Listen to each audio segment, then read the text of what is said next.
안녕하세요. 여러분의 커리어에도 보이지 않는 마감일이 정해져 있다면 어떠실 것 같으세요? 네, 오늘은 바로 그 숨겨진 시계의 정체, 그리고 여러분의 이직, 골든타임에 대해서 한번 제대로 파헤쳐 보겠습니다. 아마 다들 한 번쯤은 이런 고민 해보셨을 거예요. 대체 이직은 언제가 제일 좋은 걸까? 하고 말이죠. 보통은 내가 준비됐다고 느낄 때가 정답이라고 생각하잖아요. 그런데 사실 그게 정답이 아닐 수도 있습니다. 어쩌면 굉장히 위험한 생각일 수도 있어요. 자, 그래서 오늘 우리가 뭘 살펴볼 거냐면요. 먼저 우리가 커리어를 쌓아가면서 빠지기 쉬운 4가지 함정이 뭔지 알아볼 거고요. 그리고 이 함정들을 피해서 나만의 골든 윈도우를 찾는 법까지 한번 차근차근 짚어보겠습니다. 첫 번째 함정부터 바로 들어가 보죠. 바로 나이의 함정입니다. 이게 뭐냐면요. 내가 열심히 쌓아온 경력이 오히려 나한테 불리하게 작용하는 순간이 온다는 거예요. 다들 말은 안 하지만 분명히 존재하는 현실이죠. 자, 여기 김준혁 씨라는 분이 있습니다. 나이는 36살, 경력은 10년 차 과장이에요. 겉으로만 보면 커리어 탄탄하게 잘 쌓아온 것 같죠? 그런데 이분 곧 아주 혹독한 현실과 마주하게 됩니다. 준혁 씨가 면접에서 들은 말이 바로 이거예요. 나이의 함정이 얼마나 냉정한지를 딱 보여주는 말이죠. 과장급으로 지원하기엔 나이가 좀 있고 그렇다고 차장급으로 가기엔 경력이 애매한 정말 말 그대로 낀 세대가 되어버린 겁니다. 근데 이게 그냥 준혁 씨 혼자만의 이야기가 아니에요. 실제로 데이터를 보면요. 기업이 선호하는 연령대를 딱 넘기잖아요. 그럼 면접 제안을 받을 확률이 무려 62%나 뚝 떨어진다고 합니다. 이건 그냥 느낌이 아니라 숫자로 증명된 현실인 거죠. 자, 그럼 다음 함정으로 넘어가 볼까요? 바로 기술의 함정입니다. 한 회사에 오래 머무는 게 어떻게 내 기술을 위험할 정도로 구식으로 만들어버리는지 한번 보시죠. 두 번째 사례는 박수진 씨입니다. 이분의 강점은 성실함 그리고 충성심이었어요. 그런데 참 아이러니하게도 바로 그 점이 수진 씨 커리어의 발목을 잡는 가장 큰 약점이 되어버립니다. 수진 씨가 면접에서 들은 피드백은 정말 뼈 아팠을 거예요. 본인이 가진 기술과 지금 시장이 원하는 기술 사이에 얼마나 큰 격차가 생겨버렸는지를 아주 적나라하게 보여주는 말이었거든요. 자, 이걸 한번 보세요. 회사 안에서는 수진 씨를 전문가로 만들어줬던 기술들이잖아요.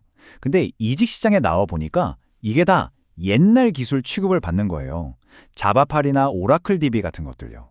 시대는 이미 훨씬 효율적인 클라우드나 마이크로 서비스로 넘어가 있었던 거죠. 바로 이겁니다. 한 회사에 10년 넘게 있으면요. 기술의 신선도가 평균적으로 47%나 떨어진다는 데이터가 있어요. 회사에 대한 충성심이 역설적으로 시장에서의 내 경쟁력을 깎아먹고 있었던 셈이죠. 자, 이제 세 번째 함정인데요. 이건 어찌 보면 행복한 고민처럼 들릴 수도 있어요. 하지만 사실은 가장 빠져나오기 힘든 덫, 이른바 황금수갑에 대한 이야기입니다. 세 번째 주인공은 이동욱 씨입니다. 나이는 40세, 연봉은 1억 2천만 원을 받는 부서장이죠. 회사 내에서는 승승장구하면서 높은 연봉을 받게 됐는데 바로 그 높은 연봉이 이직 시장에서는 발목을 잡는 상황이 된 겁니다. 문제의 핵심은 바로 이 가치의 격차에 있습니다. 지금 회사에서는 동욱 씨의 가치를 1억 2천만 원으로 인정해 주지만 회사 밖, 즉 이직 시장에서는 그의 역할에 대해 9천만 원 정도가 적정하다고 보는 거죠. 3천만 원이나 차이가 나는 거예요. 이 차트를 보시면 더 확실해집니다. 시장 평균 연봉을 받을 때는 오퍼 확률이 높죠. 그런데 시장 평균보다 20% 이상 높은 연봉을 받고 있잖아요. 그럼 오퍼를 받을 확률이 무려 58%나 낮아지는 거예요. 너무 비싸서 다른 회사에서 데려가기 부담스러워지는 거죠. 자, 이제 마지막 함정입니다. 이건 아마 많은 분들이 공감하실 가장 개인적인 이야기일 수 있어요. 바로 책임감의 함정입니다.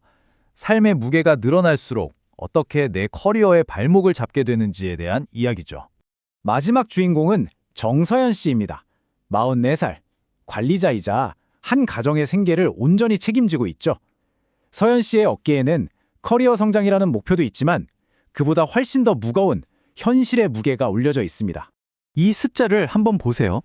매달 나가는 주택담보대출 150만 원, 아이들 교육비 200만 원, 고정지출만 500만 원이에요.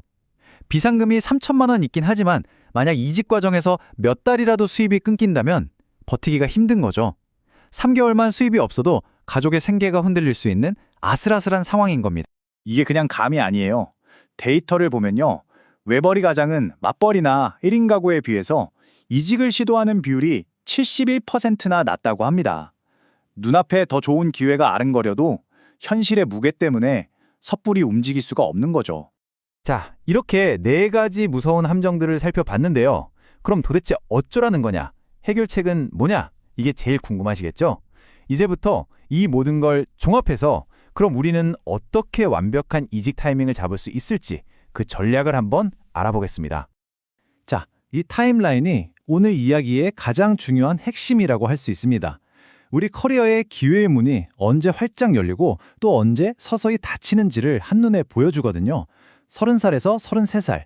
이때가 바로 골든 윈도우입니다. 내 시장 가치가 최고인 시기죠. 여러분은 지금 어느 구간에 계신가요? 골든 윈도우인가요? 아니면 마지막 기회 구간에 들어서셨나요? 그렇다면 이 함정들을 피하고 내 커리어의 주도권을 되찾으려면 뭘 해야 할까요? 여기 4가지 구체적인 실행 계획을 제안합니다. 첫째, 1년에 한 번은 헤더헌터에게 연락해서 내 몸값을 확인해 보세요. 둘째, 3년에서 5년 주기로 시장이 원하는 새로운 기술을 배우는데 시간을 투자하시고요. 셋째, 35살 전에는 결정을 내려야 합니다. 이 회사에서 끝까지 올라갈 건지 아니면 떠날 준비를 할 건지요. 마지막으로 넷째, 대출금이나 자녀 교육비 같은 책임이 너무 무거워지기 전에 과감한 커리어 이동을 시도해야 합니다. 결국 우리 모두의 커리어 시계는 지금 이 순간에도 똑딱거리면서 흘러가고 있습니다. 여러분의 남은 인생 중에 오늘이 가장 젊은 날이잖아요. 자, 여러분의 다음 수는 무엇입니까?